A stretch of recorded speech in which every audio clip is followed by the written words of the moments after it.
We're in beautiful California outside the Chevron STEM zone. We got guests, we got science. What more could you ask for? Let's do this.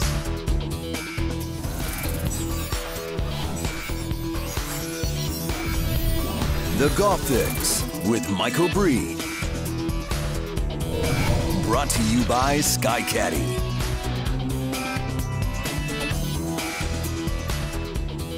Welcome to a very special edition of the Golf Fix. I'm Michael Breed. We're on location from the Chevron World Challenge here at Sherwood Country Club in Thousand Oaks, California. We've got a great show lined up for you tonight. Inside the STEM zone. What's the STEM zone? Well, it stands for Science, Technology, Engineering, and Mathematics. 4 educational disciplines that Chevron Corporation looks for when they're hiring people to come and work with them, and it's certainly critical for helping to develop your golf game. Let's take a look at what we've got coming up on tonight's show. We're going to take a tour of the STEM zone. You're going to get a chance to look at all the areas inside this educational learning opportunity. It's fantastic. You don't want to miss that. Then we're going to catch up with WEBB SIMPSON. He's talking about changing trajectories, how to hit it low, how to hit it high, and the science behind how he goes to address those situations. We're also going to talk to Paul Casey about distance control and the mathematics behind what he does to make sure that he's getting the right distance out of his wedges. Let's go catch up with WEBB SIMPSON, one of the hottest players on the PGA Tour, out on the practice tee. All right, Webb, so we're talking about flighting the golf ball down, the science, your technique, the technology, you got it all going on here. When we want to change trajectories, whether high or low, you've got to make some adjustments in your game. First of all, let's talk about what you're doing to flight the ball down. Yep, Michael, the 2 things that I try to do when I want to flight the ball down, first is ball position. And the second we'll talk about is my follow-through is a little shorter than normal. Okay. So I got a 6-iron here, a normal shot. I got the ball halfway between my feet to slightly in front. Yep. And when I want to flight it down, I just move it back and I narrow my stance a little bit.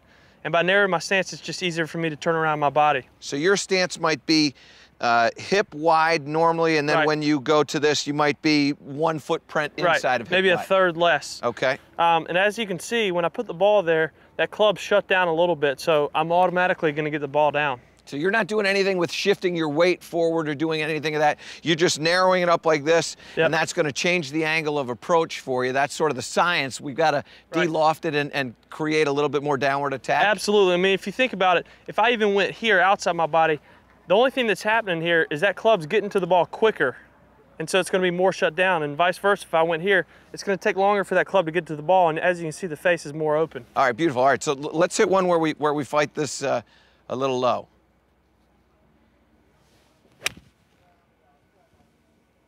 Well, that was low, and that was right at it. So, all right, so we've got the technique now for flighting it down. We're going to narrow up that stance. We're going to play the ball back a little bit, and then we're going to shut that swing off. Now, we want to hit it up into the air a little bit. Let's say we've got a downwind shot. We want to kind of ride this wind a little bit. What are we going to do to flight that ball up?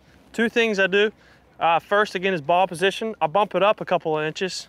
So you can see it's just inside my left heel, and you can see that the club face is up a little bit compared to neutral, which is about right there. So I put it up a little bit, and I give my upper half a little tilt here. And as you can see, that club's just perfect for getting the ball up a little bit, and I'll hit one. And that is definitely higher. Now, do you do anything with widening your stance? Some guys talk about maybe trying to create a little bit wider base to let the club shallow out. Do you ever do that at all, or is that kind of a rare exception? It's kind of a rare exception for me. It's probably going to be the same width as a full shot, but it's definitely wider than when I flight it down. Gotcha. So a normal stance, you're going to go, say, hip to hip? Hip to hip. And then just for the narrower, all you're doing is you're just bringing that foot in. Then for a standard kind of get the trajectory up into the air, you're going to bump that forward. Now, do you have a different finish, or is it just a standard finish? It's a standard for me because the tendency, most golfers, especially amateurs, if you want to hit it high, the tendency is to come here and try to help it up. Yep. But I mean, and that's the same tendency I have.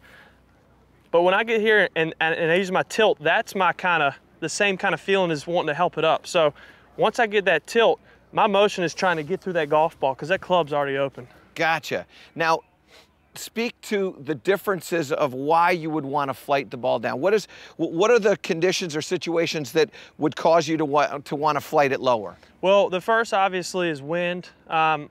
All golfers have played in wind, and when you're playing, whether it's crosswind or into the wind, you want to be able to flight the ball down, because the lower you can hit it, the more control you have over your golf ball. And then flighting it up, a lot of front pins, we try to bring it in high because the greens are firm. We want to have a ball coming in soft. And so, you know, between wind and pin locations and certain shots, the flight of the ball is pretty much everything. You know, everybody at home here, they're sitting there going, okay, I know how to do this.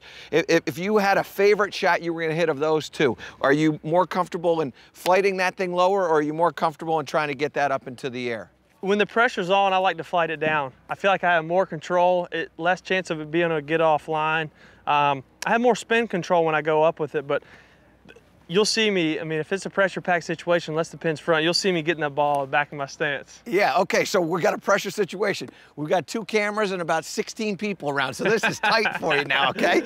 Let's flight this one down here and maybe even put a little cut on it for us, okay? So if you're gonna put a little cut on it, what are you gonna do now? You're gonna change your alignment? Are you gonna open the face? What are you gonna do? I'll change my alignment. I'll open up just a little bit, but my main thought here is trying to feel this left shoulder going to the target a little quicker, because all that'll do, you'll see the club lag a little and the face will be a little open. So just a simple way to do it. All right, here we go. No pressure whatsoever. Here we go.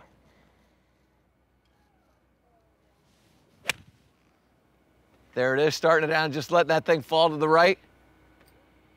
Boy, everybody be proud of you after that one there. Webby, thanks for coming on, thanks, man. Buddy. Appreciate it. Appreciate you having me. In the STEM zone, I found myself here in Energyville. I hope you learned something there with Webb in changing that trajectory by messing around with the stance and moving that ball position around. I know that'll help you. We're gonna learn a little science of wedge play from Paul Casey and distance control when we come back. You don't wanna go anywhere. You're watching The Fix. The Golf Fix, brought to you by SkyCaddy. Save strokes and money too. Visit SkyCaddy.com today. Golf Pride, #1 grip on tour.